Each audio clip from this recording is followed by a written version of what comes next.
The Republican National Convention next month is bringing tens of thousands of people to the city of Milwaukee, but two of Milwaukee's iconic concert venues will likely sit empty. 12 News' Nick Bohr joining us live outside of Pabst Theater. And Nick, the longtime operator, says he's pretty disappointed.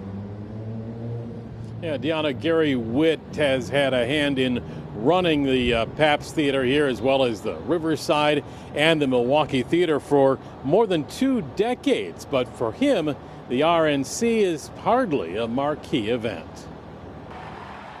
The hubbub of a national political convention had Pabst Theater Group President Gary Witt dreaming of spin-off events from the main convention at the Baird Center and Fiserv Forum.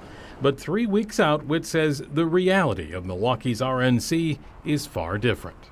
At this point in time, our expectation is that, look, this is what our theaters are going to look like during the convention. Witt says national convention organizers wanted venues to clear their calendars so they'd have the space available if needed to book events, but that hasn't materialized. Well, we were told, that period of time not to book any shows, so we have no shows booked. And we were told to wait and wait and wait to see if something would appear, if there would be an event that would happen, and it didn't come true.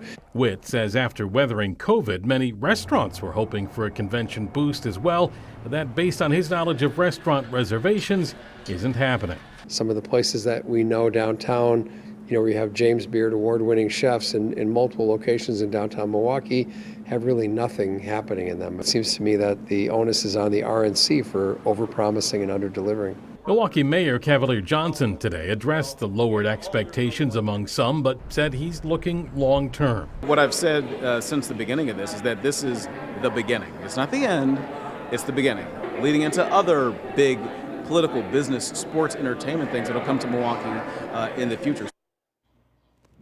Nick, the Democratic National Convention will be held a few weeks later in Chicago, and Witt told you it's a different story there. Right, he's close with a lot of event organizers and theater operators there in Chicago. He says they have a lot of bookings. He believes it's a lack of organization here by the RNC in Milwaukee, not the failings of local officials or tourism folks here in Milwaukee. We did reach out to the RNC for a comment, and just a minute or two ago, an RNC source did tell us, the quote, the RNC has never been in the business of telling business owners how to market or run their companies. They go on to say the Republican National Convention looks forward to highlighting Milwaukee on the international stage in July. And we are less than a month away from the RNC here in the city. Nick Bohr, live in Milwaukee.